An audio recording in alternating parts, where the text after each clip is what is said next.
Well, in case you don't know, our theme this month is Awakening Curiosity. And I want to share a brief story about curiosity, which is that drive to understand something. Curiosity is what makes children ask questions like my friend's kid who is 5. The last time I saw this 5-year-old kid, he asked me with great seriousness, how many bugs are there in the entire world? Well, I had no idea. But for this very curious kid, my just saying, a lot was not gonna cut it. So luckily, I had my phone with me and I could look it up. And so now you too can know that there are, in fact, 10 quintillion individual bugs on planet Earth right now. Is that amazing or what? And okay, you might be wondering how much, in fact, is a quintillion because I had to look up that one up too. Let me tell you, a quintillion is a one with 19 zeros after it, which frankly, my brain can hardly even imagine. I mean, we talk a lot about billionaires these days, but a billion only has 9 zeros after it. So a quintillion is a billion billions. What? Enormous number. And again, that is the number of how many individual bugs are alive on Earth right at this very moment. So many bugs. And if my calculations are correct, because I wanted to know this, that means that there are over 120 million bugs per person on Earth. Oh my gosh, it actually makes me feel a bit creepy crawly.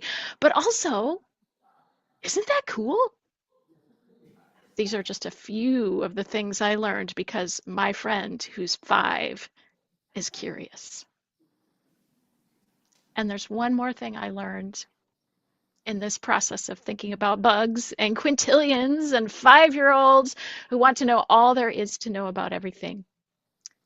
When I think about those things, I feel happy, I feel playful, and I feel super connected to my 5-year-old buddy.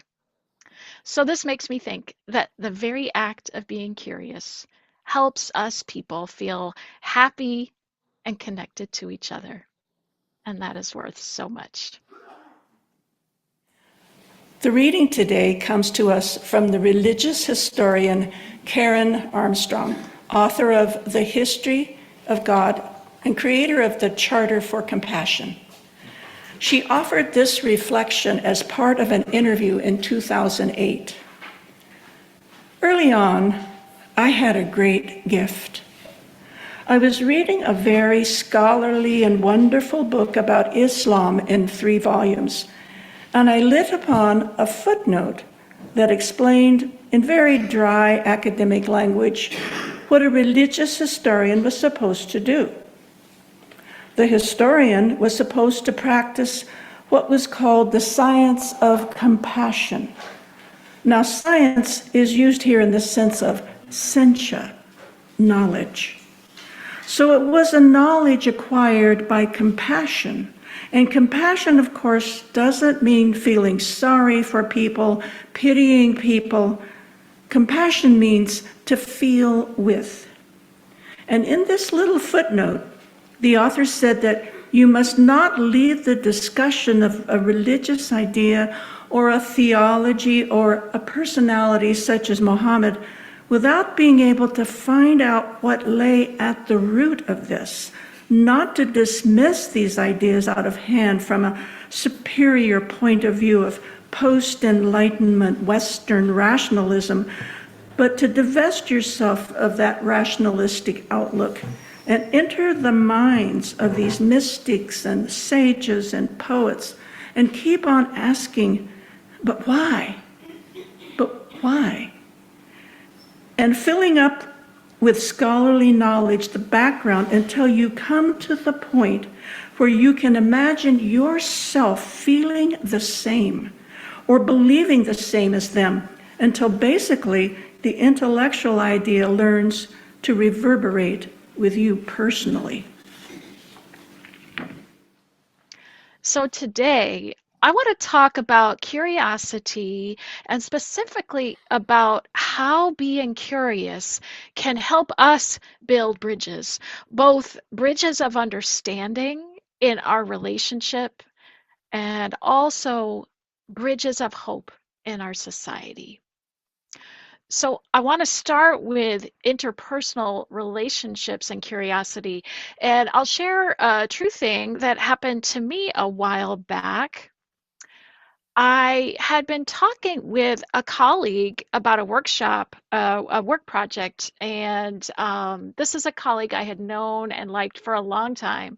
It wasn't anything to do with the fellowship, it was something totally separate. And anyway, this person was enthusiastic about the project when we talked, and they promised that they would email me with some follow-up information that was important for it all to be able to go forward. So it was kind of a medium big deal thing that I cared about, and so I was excited. But after a few days, that person still had not emailed me as they had promised to do. So I sent them a little nudge, but after another week, there was still nothing. And then after a month, they still hadn't sent anything at all. It seemed like they had totally ghosted me, and I had no idea why. And it felt really confusing. I share this because I'm pretty sure that every one of us here at one time or another has gotten confused or frustrated with somebody in your life, whether it's a coworker or a family member or a friend, because of something that other person did or didn't do or say. That person does something or says something that surprises us and is not in a good way, right? When that happens, you might feel confused. You might feel angry. You might say to yourself, what were they thinking? Why did they do that? Why did they say that? Or why didn't they say something? Don't they realize how much that hurt? In those moments, it is human nature to feel angry, to feel irritated and hurt, just the whole gamut of painful emotions. And of course, we all get to feel whatever we feel. Our emotions are valid, they are ours. But in these kind of cases, our emotions tend to lead us to feel divided and cut off from the other person. And in those difficult moments, isn't our real longing to feel connected again? So this is where curiosity comes in.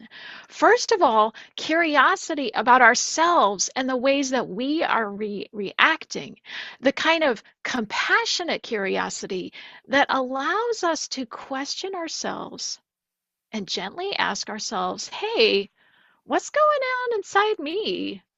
What about this was so triggering for me?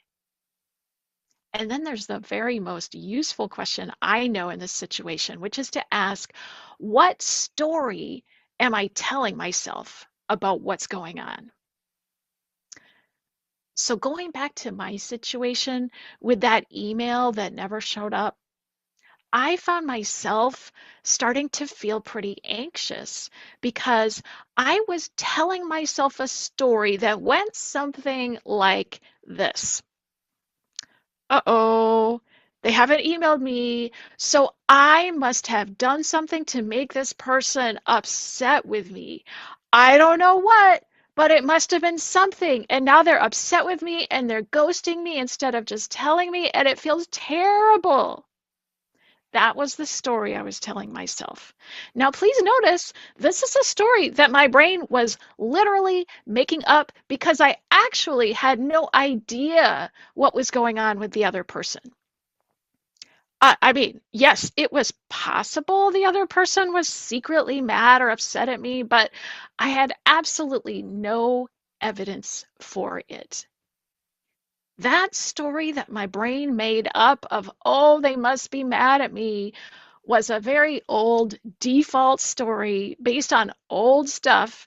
And I know That old story still wells up at times when I'm feeling vulnerable, but it doesn't mean that it is true in any particular situation these days. And I'm going to say that I believe we all have stories like that. Like, if someone was supposed to email you and they didn't, you might tell a different default story to explain it. Like, for example, maybe you're the kind of person who says to themselves, "Ugh, that person is completely incompetent. Just like always, I have to do it all myself." That is a common story some people tell themselves. Or what about this one?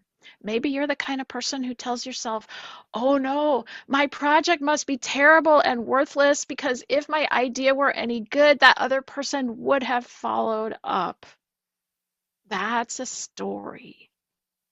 These are stories that our brains tell us. And so, if you can be curious and compassionate enough with yourself to recognize your own sort of go to default stories, the ones you leap to that are probably not true, that is the first step of building a bridge back to the other person. That's the first step. And then the second step, once we've done that, is getting curious about what might actually be going on with the other person. And this is where I want to invite us to revisit that reading from Karen Armstrong, that reading that leads us to ask, why might the other person do what they did? Why might they think about things differently? How might things seem from their perspective? And when we let our curiosity take us on that journey, our compassion follows almost without effort because we get what it might be like to be them. We understand from the inside out. That's building a bridge. In my case, with that email that did not arrive as promised, when I stopped to look at the situation with more curiosity of what about what might be happening with the other person, I realized that it was so much more likely that they were just really busy, or maybe they just forgot, or maybe they don't check their email as often as I do. Or maybe they were, I hope not, but maybe they were dealing with some kind of family emergency. Or maybe the information they had promised to send wasn't ready yet after all. Or it really could have been almost about a quintillion other possibilities that I had not even thought of. So now I want to offer us a chance to practice what it might be like to use curiosity in this way by doing a brief guided meditation that will take less than 5 minutes, I think. So if you are willing to give that a try with me, I'm going to invite you to start by closing your eyes if that feels okay or not. You don't have to, but if it feels okay, try closing your eyes. And let's just take a breath together in silence. A couple of breaths.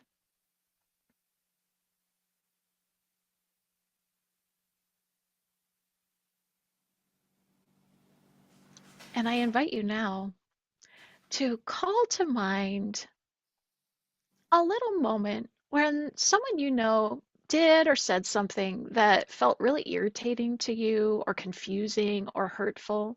Just a small thing, nothing too major, but a time when someone you know did or said something that felt irritating or confusing or hurtful to you. Let's just take a moment to call that time to mind.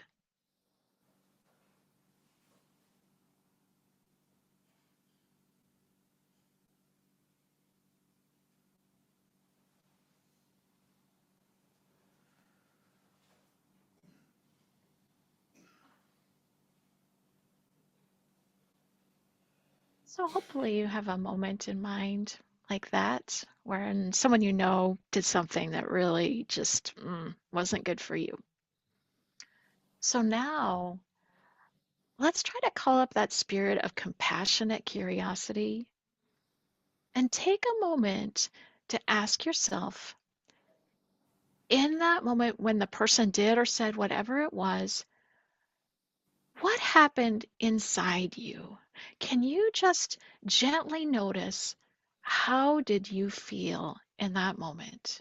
No right or wrong, just noticing how did you feel in that moment? We'll take a couple of breaths.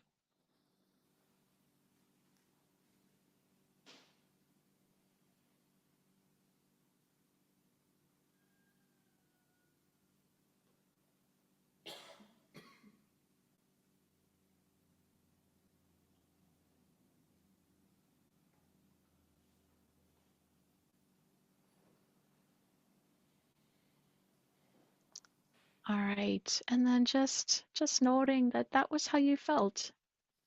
I want to invite you now to ask yourself, thinking about that moment, was there a story that you have been telling yourself about what was going on? Maybe a story like, oh, that person doesn't trust me, or I can't count on that person, or maybe it's something else. But just notice, what's the story you told yourself about the other person in that moment? Again, we'll take a little silence so you can think about that.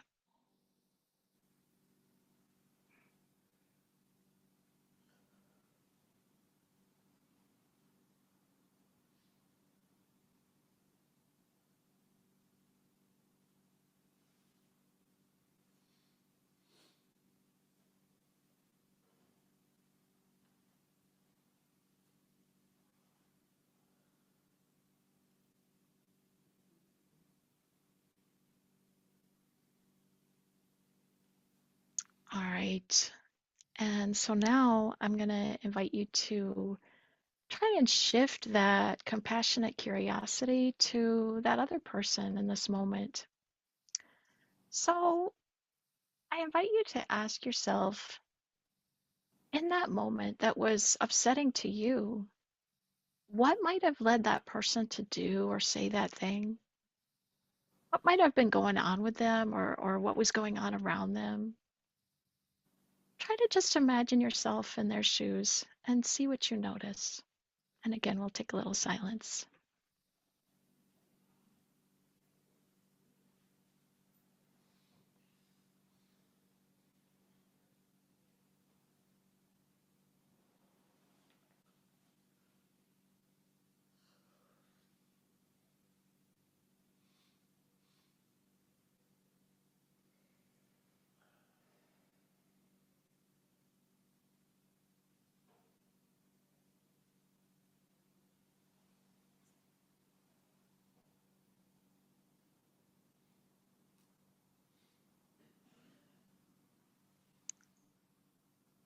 All right.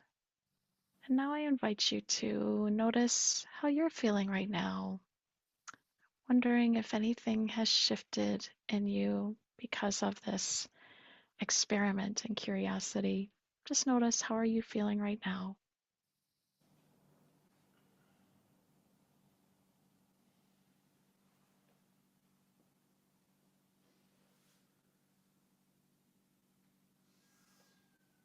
All right. I'm going to invite us to come back together now to this shared external space. But I hope that perhaps after the service, you'll feel free to share with one another how that experience was for you and if there was anything you learned. I know for me, just reflecting on another situation that I've been through, there's a sense of, I don't know, sort of spaciousness in my heart, just more compassion for both of us.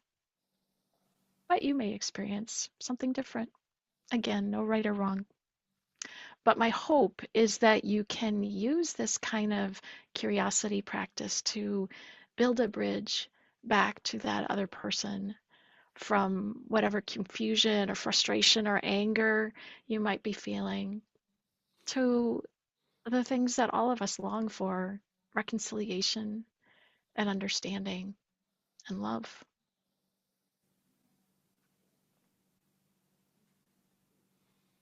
Okay, so with that in mind, I want to talk just briefly for a couple minutes about curiosity as a bridge to hope in this moment in our society.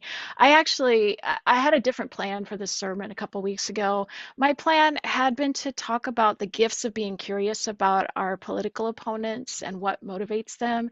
And I still believe that that is a powerful practice that will help heal our country. It would have absolutely made for a more coherent sermon, but right now, my heart is not actually in a place where I can preach that message because I'm actually too angry for it right now. I'm just too in it right now since the Supreme Court gutted the Voting Rights Act. I have been riding so many waves of anger at these justices, these governors, these state legislators who seem to have so little compassion and curiosity about what it's like to be a Black person in their state.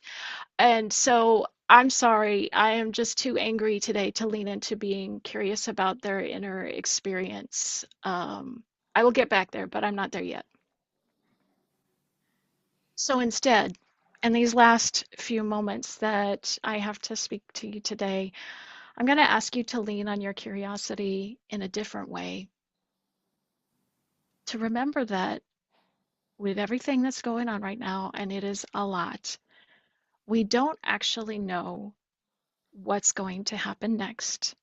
And we can be curious about what the future might look like because it might be better than we fear.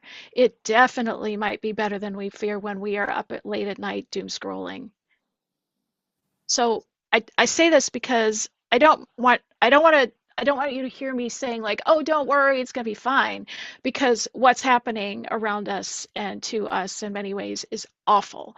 However, if you are telling yourself a story about our world that says, oh, there's no hope, I want you to stop. I really want you to stop because that story is not true. Everywhere you turn, this storm of awfulness that we are caught up in is actually motivating the vast majority of Americans to get clearer on what they believe in and get more active than we have ever been to defend our vision of a society that is infused with compassion and curiosity and cooperation. And this is happening all over. You know it when you look around your communities. So I really want to invite you to get curious about where this collective energy can take us. What if, what if this awful collective experience is a bottoming out for our country that's in fact creating the momentum we need for an upwelling of compassion and real reform? What if? What if the balance of power is going to look very different come November? And what if there are infinite possibilities for healing and hope germinating right now, getting ready to flower? And what if they need your help? So please let your curiosity be a bridge that will carry us over the troubled waters of our fear for the future and all the very real destructive realities we're experiencing right now. Let your curiosity be a bridge to carry us toward hope and onward to the solid ground of repair and rebuilding and rebirth that I do believe awaits us.